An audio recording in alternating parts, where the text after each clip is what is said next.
수험생 여러분 반갑습니다. 해커스패스 대표 강사 유정민입니다. 무엇보다 오늘 시험 치르신다고 정말 수고가 많았습니다. 긴장되고 쫄고 그 다음에 불안감 속에서 시험 치렀는데 모든 결과는 다 내려놓고 무엇보다도 열심히 노력한 여러분들 박수를 받을 만합니다. 이제부터 사채경을 가지고 해설 강의를 시작하겠습니다. 해설 강의 들어보시면서 내가 어디에서 실수했는지, 맞죠? 그 다음에 내가 놓쳤던 부분이 무엇인지를 정확하게 확인하고 그럼으로써 더 발전하고 또 합격의 결과를 가져가시는 분들은 그대로 또 좀 부족한 분들은 또 지방직, 서울시까지 열심히 해나가는 계기가 되기를 진심으로 바랍니다. 이제부터 힘차게 해설 강의 시작하겠습니다.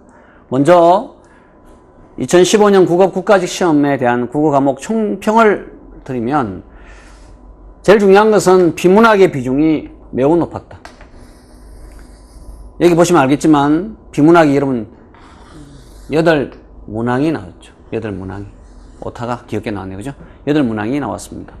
8문항이 비문학이 되었고 비문학은 트렌드 자체가 완전히 국가직 시험 문제의 트렌드가 바뀌었습니다. 그죠?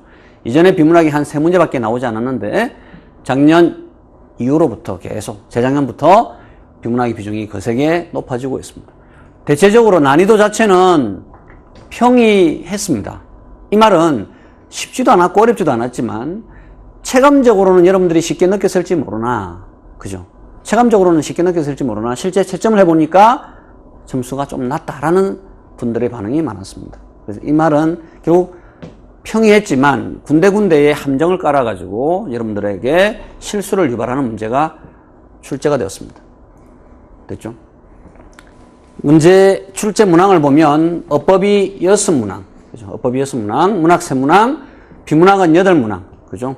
됐습니까? 비문학 8문항, 한자 2문항, 어휘 1문항이 출제가 되었습니다. 됐죠? 이걸 보면 어법은 본래 내던 그냥 패턴을 그대로 유지했고 비문학이 엄청나게 비중이 높아졌다. 됐습니까? 거기다가 비문학은 작문이 포함됐는데 작문에서도 자료 활용 문제가 출제가 되었습니다. 됐습니까? 이제부터 각 문제 한 문제별로 짚어보면서 정확한 해설 강의로 들어가겠습니다. 어법에 맞게 쓰인 것은 이랬습니다. 이거 여러분 정확하게 말씀드리면 이것은 우리 해커스의 오답 정복 모의고사와 거의 유사 동일한 문제라고 봐야 됩니다. 아시겠죠? 그러니까 아마 쌤도 해설 강의 할 때 충분히 설명했던 것 같아요. 이때 조심해야 될 것은 요거. 됐습니까? 이거 구별하기 쉬운 방법은 여러분 이걸 하더라 이런 말이죠. 하더라 이건 회상이잖아요. 회상이니까 자기가 직접 체험한 것을 회상하는 거지. 야, 영화 재밌대. 그죠? 내가 보니까. 됐습니까? 그 다음에 이때 다이는 한다고 해 이런 말이야. 한다고 하더라고. 됐습니까? 이건 남의 말을 들었을 때. 남의 말을 전에 들었을 때. 됐죠? 내일 야유회 간대요? 간다고 해요? 탈락이죠. 그죠? 간다고 해요. 그이가 아주 말을 잘하대. 내가 직접 들어보니까 해상해야 되니, 그죠? 됐습니까? 그 다음에, 연예인을 보니까 그렇게 좋더냐? 좋더냐에 관련된 말이니까 더가 맞네. 그죠? 답은 3번이 되겠습니다. 제가 직접 봤는데 힌트가 있잖아요. 직접 봤으니까 크네요. 그죠?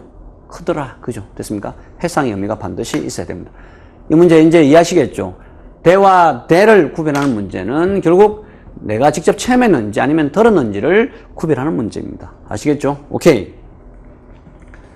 두 번째, 띄어쓰기가 바른 것은 이랬습니다. 띄어쓰기 문제는 지금까지 공무원 시험에서 한 번도 비켜가지 않았습니다. 됐죠? 그 사고는 여러 가지 규칙을 도외시하다. 이런 도외시하다가 동사죠, 동사. 명사는 도외시 자체가 명사고 도외시하다니까 한 단어니까 붙여 써야 되겠죠. 됐습니까? 사실상 여자 띄우고 대 남자의 대리전으로 밖에는 할 때 이때 밖에는 조사네 그죠 조사. 됐습니까? 이런 밖이 명사로 띄어쓰려면 우주 바깥에는 그죠? 우주 밖에는 뭐가 있지? 할 때 이때만 띄어써야 되겠죠. 됐습니까? 나는 너 밖에는 없어 할 때 밖에는 항상 밖에는 이 조사로 사용될 때는 반드시 부정어와 호응한다. 그죠?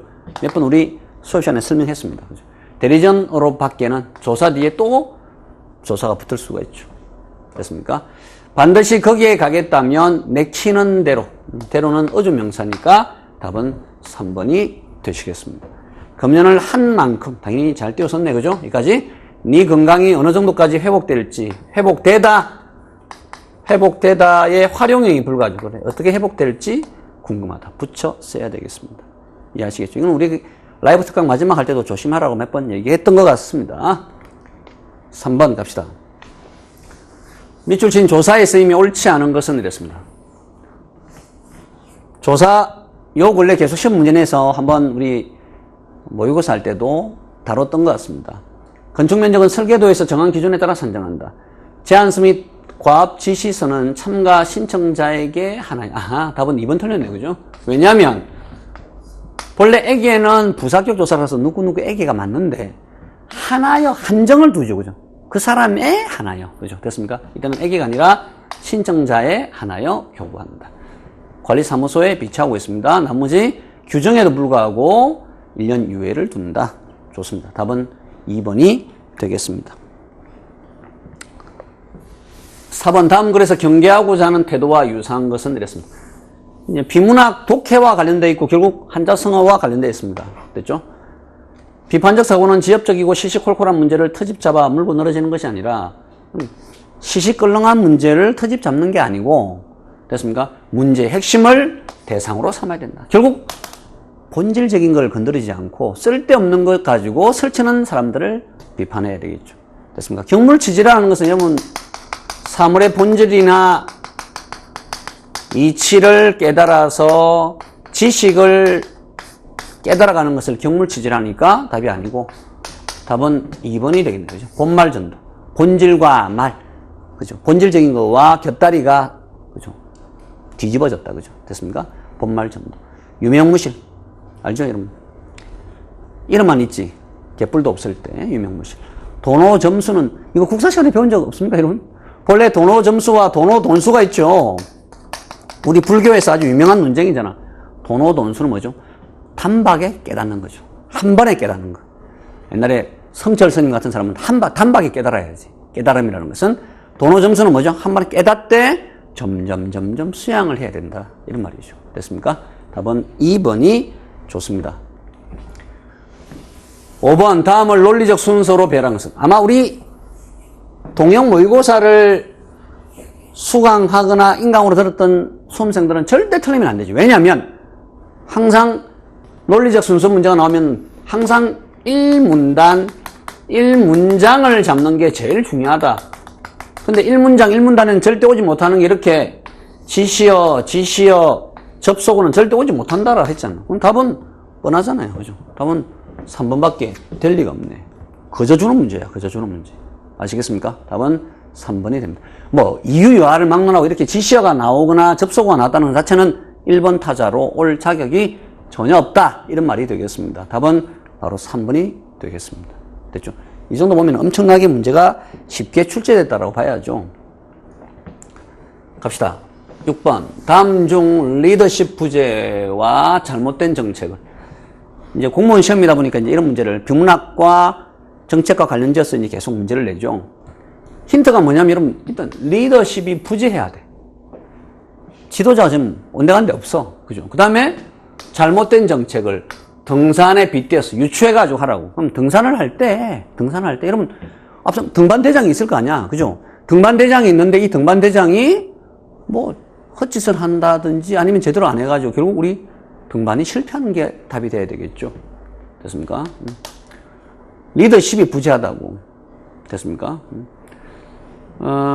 쭉쭉 보면 여러분 등산로를 잘 알지 못하더라도 길잡이가 용기 있는 결단을 내리면 많은 사람들이 등산에 이건 완전 반대의 경우죠. 그죠? 리더십이 있어가지고 등반에 성공한 것이고. 됐습니까? 됐나요? 길잡이가 방향을 잘못 가리키고 혼자 가버리면 많은 사람들이 산 정상에 오를 수 없어서 등산의 기쁨을 맛볼 수가 없습니다. 답은 3번이 좋은 답이 되겠습니다. 됐나요? 오케이. 넘어갑시다. 다음 글에서 알 수 있는 내용이 아닌 것은 이랬습니다. 이런 유사 문제는 우리가 모의고사에서 엄청나게 외부 모의고사 지문으로 썼던 것 같습니다. 사물놀이에 대한 이야기죠. 사물놀이는 이런 음악을 말하죠. 풍물놀이와는 좀 다르네, 그죠? 됐습니까? 풍물놀이와 어떻게 다른지가 나옵니다. 됐습니까? 풍물놀이는 무대 공연에 맞게 변형한 것이, 풍물놀이를 무대 공연에 맞게 변형한 것이 사물놀이고, 됐습니까? 풍물놀이는 자기 지역의 가락만을 연주하지만 사물놀이는 전 지역의 가락을 모아서 재구성한다. 사물놀이 연주자들은 흔히 쟁쟁거리는 꽹과리를 천둥 소리, 그죠? 그 다음에 장구를 빗소리, 둥실내는 북소리를 구름소리, 여운을 남기며 울리는 징을 바라매요. 사물놀이의 소리들이 이런 소리입니다. 교양으로도 아시는 게 좋죠. 그런데 사물놀이는 앉아서 연주하는 사물놀이와 또 뭐죠? 사물놀이와 서서 연주하는 사물놀이 두 가지. 앞에 것을 앉은 반, 뒤에 것을 서서 한다고 해서 선반이라고 하죠. 됐습니까? 1번. 문제 자체가 윗글의 내용으로 확인할 수 없는 것을 묻죠. 사물놀이 소리, 천둥 소리 있고, 악기 종류 꽹과리 있었고, 서서 하고 앉아서 하고, 맞죠? 답은 사물놀이의 가치는 나와 있지가 않습니다. 답은 1번이 맞습니다. 8번. 다음 글의 내용과 부합하지 않는 것은 이랬습니다. 보니까 글의 기본 단위가 문장이라면 구어를 통한, 입말을 통한 의사소통의 기본 단위는 발화죠. 담화에서 화자는 발화를 통해서, 말할 때 이런 담화란 말은 말하기거든, 말하기. 발화를 통해서 이런 의도를 전달하죠. 이때 화자의 의도가 직접적으로 표현된 발화를 직접 발화, 맞죠? 먹어. 바로 말하는 거죠. 근데 암시적으로 먹으면 참 좋을 텐데, 맛있는데, 이건 간접적이잖아요. 그죠? 이런 것을 간접 발화를 한다. 보니까 지금 발화가 오늘 첫 번째 문단의 키워드입니다. 우리가 배운 대로 비문학 독해에서 첫 번째 문단과 상관없이 두 번째 문단이 나오지 않는다. 그래서 당연히 일상 대화에서도 이 발화가 나와야 된단 말이야. 그죠? 간접 발화는 많이 사용되는데 그 의미는 맥락에 의존해서 파악된다. 아, 덥다라는 발화가 창문을 열어라. 아, 너무 더워 방이. 아, 덥다. 문 열어달라고. 그죠? 이는 간접적인 거죠. 방 안에서 시원하지 않다는 상황을 고려해서 청자는 창문을 열게 되는 것이다. 이처럼 화자는 상대방이 충분히 그 의미를 파악할 수 있다라고 판단될 때 간접 발화를 전략적으로 사용한다. 이런 이야기입니다. 공손하게 표현하고자 할 때도 간접 발화는 유용합니다. 그러니까 간접 발화를 쓰면 공손하게 표현을 할 수가 있다. 이런 말이 되겠습니다. 됐죠? 문제가 글의 내용과 부합하지 않는 것입니다. 됐죠? 1번. 발화는 구어를 통한 의사소통의 기본 단위다. 제일 첫 번째 있었고, 간접 발화의 의미는 언어 사용 맥락에 기대어서, 맞죠? 아, 방 안이 더운데 이 사람이 더워라고 얘기하네. 문 열어줘야 되겠네? 이런 말이죠. 간접 발화가 직접 발화보다 화자의 의도를 더 잘 전달한다. 여러분, 화자의 의도를 쉽고 명확하게 전달하는 것은 직접 발화입니까? 간접 발화입니까? 당연히 직접 발화가 훨씬 더 직설적이죠. 그래서 답은 3번이 틀렸습니다. 됐나요? 오케이. 문제 9번으로 갑시다. 다음 글에 대한 설명으로 적절하지 않은 것은 이랬습니다. 생각보다 좀 수준 있는 문제였습니다. 공부를 좀 참아서를 읽어보지 않았던 수험생들은 조금 당황하거나 실수했을 거라고 생각이 듭니다. 참아서를 보면 여러분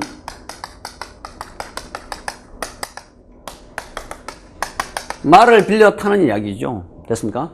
나는 집이 가난해서 말이 없어서 간혹 남의 말을 빌려 탄다. 쉽게 말하면 렌트카를 한다 이런 말이죠. 렌트카를. 말을 탔는데 약간 애가 좀 맛이 간 말을 타면, 여러분 말이 좀 쉽게 말하면 자동차가 잘 굴러가지 않으면 급하더라도 채찍을 못, 엑셀레이터를 못 밟는다고. 그죠? 터질까 싶어가지고 차가 고장이 날까 싶어서 조심조심 금방 넘어질 듯 여기서, 그러다가 개울이나 구렁을 지날 때는, 어차피 여러분 개울이나 구렁을 지날 때는 차가 못 지나가잖아. 말이 못 지나가니까 말을, 그죠? 자기는 말에서 내려서 걸어가야 되잖아. 그렇게 되니까 후회할 일이 적더라. 처음에는 짜증이 났는데 나중에는 뭐 걸어가나 차로 가나 비슷하더란 말이야. 후회할 일이 적었다. 그러다가 발굽이 높고 준말을 타면 너무 마음이 좋잖아요. 마음대로 채찍질하고 고삐를 늦추어 달리니까 엄청나게 장쾌했다고. 그런데 걱정이 생기더라고요. 어떤 걱정이? 말에서 떨어지면 죽잖아요. 그죠? 근심을 면치 못할 때가 있었다. 아, 사람의 마음이 옮겨지고 바뀌는 것이 이와 같을까? 사람의 마음이 이렇더라고. 사람의 마음이 이렇게 쉽게 변하더라고. 그죠? 아이고, 안 좋은 말 타니까 짜증난데, 나중에 어차피 이러니까. 근데 잘 다니는 말 타니까 기분 좋았죠. 그런데 어느 순간 사고가 날까 겁이 나더라고. 남의 물건을 빌려서 하루아침에 소용에 쓰는 것도 이와 같은데 하물며 참으로 자기가 가지고 있는 것이랴. 이랬습니다. 경험을 통한 통찰력. 자신이 말을 렌트를 해본 경험을 가지고 얘기하죠. 우의적 기법. 우의적 기법이란 말은 사물이나 사건을 통해서 어떤 깨달음을 가지고 오거나 이럴 때 우의적 기법이죠. 이게 이제 조심해야 됩니다. 이번 시험에. 대상들 사이의 유사점을 통해서 대상의 특성을 설명하고 있다. 답은 3번이죠. 대상들 사이, 여러분, 잘 달리는 말과 잘 못 달리는 말을 유사점이 아니죠. 일단 대비죠, 대비. 이야기죠. 차이점을 통해서 결국 특성을 나타내려고 하는 거죠. 사람의 마음에 대해서 설명하려고 하는 겁니다. 일상사와 관련지어 글쓴이의 주장. 자기가 일상에서 렌트카를 해보니까 그렇게 되더라. 이런 말이죠. 답은 3번이 좋습니다. 10번. 다음 글과 같은 방식으로 논리를. 글의 전개 방식이죠. 우리 해커스 교재에서 여러 번 했었습니다. 진리가 사상의 체계에 있어서 제일의 덕이듯이 정의는 사회적 제도에 있어서 제일의 덕이다. 하나의 이론은, 그죠? 아무리 멋지고 간명한 것이라 하더라도 만약 참되지 않는다면 거부되거나 수정해야 한다. 이렇게 이론 이야기를 하다가 마찬가지로 법과 제도는 이렇게 하더라도 이랬습니다. 결국 이런 것들을 여러분 전부 다 어떤 유추 정도 해야 되겠죠. 진리를 가지고 이야기하다가 진리도 결국 참되지 않으면 여러분 없어져야 되겠죠. 마찬가지로 법과 제도도, 그죠? 정의롭지 않으면 폐기되는 거죠. 유추를 알면 답을 쉽게 풀 수가 있는 거죠. 됐습니까? 답을 빨리 확인해 보면 2번 같은 경우는 여러분 대조죠. 여자는 생각하는 것이 남자와 다르다. 남자는 미래를 생각하지만 여자는 현재를 소중하게 여긴다. 남자가 모험, 사업, 성 문제를 중심으로 생각한다면 여자는 가정, 사랑, 안정성의 비중을 두어 생각한다. 대조. 됐습니까? 4번이 답이네. 그죠? 인생은 여인과 같다. 유추 맞네. 그죠? 됐습니까? 험난한 길을 만나기도 하고 예상치 않은 일을 당하기도 하고. 맞죠? 됐습니까? 유추. 몇 번이나 했었습니다. 시험에 나오면 그 유추를 낸다라고 선생님이 수업 시간에 늘 얘기했었죠. 됐나요? 오케이. 갑니다. 11번. 밑줄 친 부분이 맞춤법에 맞지 않는 것은 이랬습니다. 이 문제도 오늘 조금 수준이 있었습니다. 됐습니까? 답은 1번이네. 그죠? 하나에 100원씩 쳐주다. 값을 매기다. 동사는 처입니다. 처. 됐습니까? 처. 발음은 처지만, 됐습니까? 처라고 써야 되죠. 쳐주다는 없어. 그죠? 쓰레기를 쳐대다 말은 이 쳐대다라는 단어는 동사입니다. 쓰레기를 불에 대고 마구 태울 때. 쓰레기를 불에 대고 마구 태울 때 쳐대다. 됐습니까? 오케이. 답은 1번이 좋습니다. 12번. 아이고, 얼마나 지긋지긋하게 했습니까? 본용언, 보조용언의 문제. 됐습니까? 근데 이 문제 치고는 수준 있는 문제입니다. 보조용언은 창문 너머로 날이 오는 게 아니죠. 밝아오는 핵심은 밝다가 핵심이죠. 내 동생이 과자를 먹어버렸다. 먹다가 핵심이죠. 이때는 버렸다는 보조용언이죠. 됐습니까? 우체국에 들러서 선배 편지를 붙여주었다. 붙여서 주는 게 아니죠. 붙이다가 핵심이죠. 답은 4번이 됩니다. 그죠? 그는 환갑이 지났지만 40대처럼 젊었다. 그렇게 보인다. 이런 말이죠. 됐습니까? 40대처럼 젊게 보인다. 젊다, 보인다. 두 가지 의미가 동시에 다 살아있습니다. 됐나요? 그러니까 본용언, 보조용언일 때는 보조용언의 의미가 단순하게 본용언을 보충해 주느냐 아니면 본질적인 의미가 살아있느냐. 이때는 본용언. 젊어 보이더라고. 이해하겠습니까? 본용언. 답이 4번이 좋습니다. 13번. 다음 밑줄 친 부분의 의미관계가 나머지 색과 다른 것은 이랬습니다. 의미관계도 우리가 몇 번 했는 것 같은데요. 유의관계, 반의관계, 포함관계 이런 거 나온다라고 했잖아요. 그죠? 분분했던 의견들이 하나로 합쳐졌다. 반의관계. 아무리 논리적 사고라 하더라도 거기에는 비판이 따르게 말입니다. 사고와 비판? 사고의 비판, 이거는 유의관계도 아니고 애매모호한 관계죠, 사실은. 겸손과 오만, 반의관계. 결미, 마지막에 제시된 결론이, 그죠? 모두에서 이때 모두는 시작이죠. 됐습니까? 다 반의관계가 되겠죠. 답은 2번이 되겠습니다. 14번, 다음 밑줄 친 사자성어의 쓰임이 적절하지 않은 것은. 사자성어는 그렇게 쓰임이 하고 가라 했고, 역시 이번에도 기출된 한자성어를 벗어나지 않는다고. 아시겠죠? 됐습니까? 좌고우면이나 말하면 왼쪽으로 갈까, 오른쪽으로 갈까? 고민하는 거죠. 좌고우면 하지 않는 거. 우리는 좌고우면 하지 않고 앞으로 가야 되죠. 암중모색은 조용한 어두운 곳에서 앞길을 모색하는 거죠. 침소봉대는 바늘을 뻥튀게 해서, 그죠? 봉으로 크게 키우는 경향. 답은 4번이 틀렸죠. 그 사람이 경제적으로 매우 어려운 상황에서 성공한 것은 연못구어나, 이러면, 연못구어란 말은 뭐죠? 연못구어는 나무 위에서 물고기를 잡고, 이거는 어리석은 짓이죠, 어리석은 짓. 여러 번 우리 했습니다. 됐죠? 답은 4번이 틀렸습니다. 15번, 밑줄 친 기억 리얼에 대한 설명을. 우리 해커서 실전 모의고사, 동영 모의고사에 실전 모의고사 시간에 쌤이 직접 해설을 해줬던 시조입니다. 알겠죠? 그래서 아까 우리 어떤 수험생도 저한테 이런 연락을 해왔더라고. 쌤, 우리 배운 거 나왔다고. 삼동에 배옷 입고, 삼동은 겨울이잖아. 삼배옷은 여름에 입어야 되죠. 그죠? 근데 겨울에 배옷을 입고, 암열에 눈비를 맞아. 시련과 고난을 맞았어. 구름 낀 변리, 변리는 햇볕이죠, 햇볕. 햇볕을 쬐는 적도 없지만, 서산에 해가 진다니까. 어이구, 저쪽에 해 진다. 임금이 돌아가신다니 눈물겨워한다. 이랬습니다. 이해하시겠습니까? 오케이. 남명조식 선생의 아주 시조죠. 기억. 화자의 처지나 생활. 삼동에 배옷 입고 가난하게 산다. 맞죠? 됐습니까? 암열에 눈비를 맞아서 화자와 중심 대상 사이를 연결하는 매개체. 답은 아마 2번이 틀린 것 같습니다. 됐죠? 이때 눈비는 시련과 고난을 상징한다라고 했죠. 됐습니까? 답은 바로 2번이 틀렸습니다. 서산에 해진다 하니 화자가 머물고 있는 공간과 구별되는 공간. 이 말이 뭐죠? 서산에 해가 임금이 있는 곳이 서산이잖아. 그죠? 그러니까 나가 있는 곳과는 다른 곳이죠. 눈물겨워한다. 화자의 감정이 직접 표출이 되어 있습니다. 답은 2번이 되겠습니다. 이제 후반부로 갑시다. 괄호 안에 들어갈 말로 적절한 것은 이랬습니다. 지긋지긋하게 했었죠. 우리 마지막 라이브 특강에서도 얘기했고. 반드시 시험에 낸다고. 그죠? 합성어를 묻는 거죠, 여기는. 보니까. 앞에 파생어는 이런 것을 파생을 하고, 반면 합성어, 이것들은 실질적 의미를 가진 두 요소가 결합해야 된다. 그런데 어법에서 굉장히 오늘 수준 있는 변별력을 가진 문제이기도 합니다. 보니까 고추와 장의 결합, 놀이와 터의 결합, 손과 짓이라고 하는 것은 이런 동작이라고 하는 명사거든요. 장군, 감, 어떤 능력을 갖춘 사람을 뜻하는 말입니다. 답은 바로 1번이 됩니다. 그래서 많은 수험생들이 선생님 장군감은 파생어 아닙니까? 파생어 아닙니다. 알겠습니까? 감이라고 하는 것은 특정한 명사 뒤에 붙어서 신부감으로서 이런 것들 있잖아요. 그죠? 됐습니까? 이때 감은 명사로서 처리합니다. 됐습니까? 답은 1번이고 이런 거 있잖아요. 흰둥이 이런 것들은 다 접사잖아요. 그죠?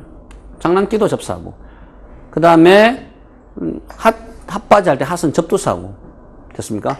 김치찌개 합성어, 돌다리 합성어, 시나보노는 단일어죠. 단일어. 됐습니까? 답은 1번이 좋습니다. 이거를 읽은 독자의 반응으로 적절한 것은 이랬습니다. 계속 비문학의 강세는 이어지고 있습니다. 인문학은 세상에 대한 종합적이고 비판적인 시각을 제공하는 거죠. 인문학에 대한 이야기입니다. 그러니까 두 번째 문장도 인문학이 이렇게 되죠. 현대사회가 키가 아니죠. 현대사회에서도 인문학이 키를 쥐고 있어야 되죠. 현대사회는 사회 복잡성이 비교할 수 없을 정도로 증감에 따라서 위험과 불확실성이 커졌다. 됐죠? 이런 세상입니다. 이것은 현대사회가 불확실하고 복잡하며 빠르게 돌아가는 세상이 되었다는 것입니다. 됐죠? 보니까 마지막 문장에 보니까 이러한 세상을 살아가는, 이러한 세상은 어떤 세상이죠? 험악한 현대 사회를 살아가는 데 있어서 인문학은 실질적인 지침을 제공해야 된다. 그래서 여러분 첨단화되고 정보화되고 과학 사회일수록 뭐가 필요하다? 인문교육이 필요하다 이런 말이 되겠죠. 적절한 것은 현대 사회에서 인문학이 담당해야 할 역할에 대해서 인문학은 이런 사회에서 꼭 필요한 지침을 줘야 된다. 답은 1번이 되겠습니다. 됐죠? 오케이, 갑시다. 18번이죠. 다음 자료를 활용해서 우리 강의를 열심히 들었던 수험생들은 쌤 강의의 핵심이 뭐였죠?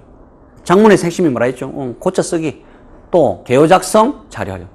그 중에서 더 정하라고 하면 가장 시험에 잘 내는 게 개요 작성 문제, 두 번째가 뭐라고 했죠? 자료 활용 문제라 했죠. 됐습니까? 자료 활용 문제는 보기의 자료를 정확히 해석하고 이걸 그대로 활용을 하면 됩니다. 이걸 그대로 활용하면 된다고.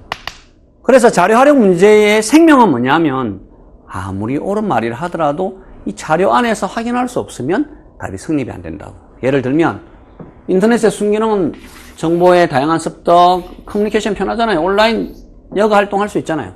근데 인터넷의 역기능은 욕설, 비방, 음란물 유통, 개인정보 유출 이런 게 부정적이 많다고. 즉 이런 자료를 활용해야 되는 거죠. 예를 들면 인터넷을 이용하면 필요한 정보를 다양하게 얻을 수가 있네. 순기능에. 그죠? 이번에 자신의 권리가 침해되지 않도록 개인정보 유출 역기능이 있잖아요. 그래서 보안 강화 방안을 마련해야 되겠다. 타인의 권리를 침해하지 않도록 인터넷 윤리 교육. 맨날 욕설하고 비방하고 말이야. 악플 달고 하니까. 답은 4번이 틀렸네. 그죠? 인터넷이 잘못된 여론을 형성할 수 있으므로 인터넷 사용을 금지할 것을, 이 자료를 통해서 인터넷을 금지하자라는 주장은 너무 오바가 되는 거죠. 됐습니까? 자료에서 확인할 수가 없다. 됐습니까? 예를 들면 보기의 자료에서 인터넷 사용을 금지하자라고 하는 주장이 90%가 넘었다. 이런 여론조사가 있어야 되겠죠. 그래야만 주장을 내세울 수가 있습니다. 19번 보기를 참고해서 우리 쌤 시문학 수업 시간에 맨날 단골 메뉴로 나오는 게 이용하기의 그리움이었죠. 됐습니까? 왜냐하면 제목이 추상적일 때, 제목 자체가 주제와 관련되어 있다라고 했을 때 이용하기 그림. 그죠? 1월달, 2월달 교보문고의 글개 그림에도 나와 있었다. 이까지 우리가 수업 시간에 이야기했던 기억이 납니다. 이용하기 고향이 북한이다, 이북이었다, 한경북도였다라는 이야기도 했었고, 눈이 오는가 북쪽엔 한방눈 쏟아져 내리는가 시도 읽어줬던 기억이 납니다. 너를 남기고 온 작은 마을에도 복된 눈이 내리는가. 잉크병이 어르드는 이러한 밤에, 이 차가운 밤에 어쩌자고 잠을 깨웠어. 그리고 차라리 잠을 잤다면 어떻게 했을까요? 고향을 그리워할 시간도 없잖아. 그런데 잠이 깨워서 고향을 그리워하게 된 거죠. 됐습니까? 눈이 오는가 북쪽엔 한방눈 쏟아져 내리는가. 당연히 북쪽과 너에 대한 간절한 그리움, 이게 바로 주제가 됩니다. 기억은 자신이 떠나온 공간인 고향. 기억이 뭐였냐면 여러분, 기억은 북쪽입니다. 북쪽엔 눈이 내리는가. 자신이 떠나온 고향. 보기에서도 북쪽, 자기 고향이 한경북도다라는 이야기 했죠. 됐습니까? 너를 남기고 온 작은 마을에도, 너는 고향에 남겨두고 온 가족을 의미하는 표현 정확히 맞네. 그죠? 결국 작품을 정확히 감상해야 된다고. 디귿은 잉크병이 얼어드는 이러한 밤에, 됐습니까? 극심한 추위 속에서도 가족을 떠올리는 시간. 그죠? 새벽 밤에. 오케이. 답은 자동적으로 4번이네. 리얼은 어쩌자고 잠을 깨. 잠을 깼다라고 할 때 잠은 그리운 일을 볼 수 없는 화자의 절망적 심정을 투영한 대상물이 아니고, 됐습니까? 오히려 그리워하게 되는 계기가 바로 잠이 깬 거지. 됐습니까? 차라리 잠이 들면 맞아요, 여러분. 잠이 들면 고향의 가족들을 잊을 수가 있는데, 잠이 깨어서 고향의 가족들과 고향을 그리워하게 되죠. 그래서 답은 4번이 되겠습니다. 이해하시겠죠? 오케이. 이제 20번 풀고 마무리하겠습니다. 다음 글에 나타난 그림 액자의 관계와 가장 비슷한 것은? 여러분, 이 문제가 굉장히 거창한 것 같지만 문제가 그림과 액자의 관계라고 했잖아요. 보니까 어떤 이활종합에게 그림을 예약해가지고 샀는데 보니까 그림이 참 멋있어서 구입했어요. 그런데 작품을 받아보니까 액자가 그림보다 훨씬 컸다. 이렇게 액자가 크니까 큐레이터의 걱정과는 달리 그림이 답답해 보이진 않았다. 이게 바로 액자의 힘이다 라고 하면서 뭐라 했냐면 결국 뭐라 했죠? 어떤 그림이 있는데 그림이 바깥에는 이 액자가 됐습니까? 그림을 보완해주고 맞죠? 오히려 그림을 더 값지게 해주는 역할을 하는 거죠. 됐습니까? 오케이. 다시 액자와 그림이 있을 때 그림이 있으면 그 액자가 오히려 그죠? 액자가 오히려 그림을 보완해주고 뒷받침해주더라고. 그런 게 있으면 되겠죠. 됐습니까? 됐죠. 멋진 게 있는데 그 자체를 오히려 더 돋보이게 하는 거. 됐습니다. 다시 어떤 멋진 그림이 있는데 이걸 더 돋보이게 하는 거죠. 돋보이게. 답은 4번이 되죠. 인간은 다 몇 초 만에 상대방에 대한 호감도를 결정한다고 한다. 몇 초 안에 자신의 내면을 드러내기가 쉽지 않죠. 됐습니까? 그 내면을 여기 있네. 힌트가. 돋보이게 할 수 있는 것은 옷차림이다. 이해하시겠습니까? 됐죠. 어떤 그림이 있는데 그 그림을 돋보이게 하는 게 액자였죠. 마찬가지로 내면이 있는데 그 내면을 더 돋보이게 하는 게 뭐란 말이에요? 옷차림이다. 이런 말이 되겠습니다. 답은 4번이 되겠습니다. 액자의 힘을 물으면 액자의 힘을 생각하면 훨씬 더 답에 쉽게 접근할 수가 있겠습니다. 됐죠? 오케이. 이렇게 간단하게 오늘 국가직 국어시험 사책형 해설 강의를 마무리했는데요. 여러분 역시 시험 문제 나오는 게 뻔하죠. 비문학은 늘 중요하다라고 얘기했고 어법 해야 될 것들 늘 해야 될 것들 띄어쓰기, 합성어, 파생어, 본용어, 보조용은 우리가 지긋지긋하게 다 배운 것입니다. 됐습니까? 그래서 선생님이 얘기한 대로 쌤이 얘기한 대로 공무원 시험에서 합격의 길은 기본기를 튼튼히 하는 것. 기초를 튼튼히 해서 시험장에 가서 어떤 난이도에도 흔들리지 않는 실력을 갖추는 게 가장 중요한 핵심이라고 생각이 듭니다.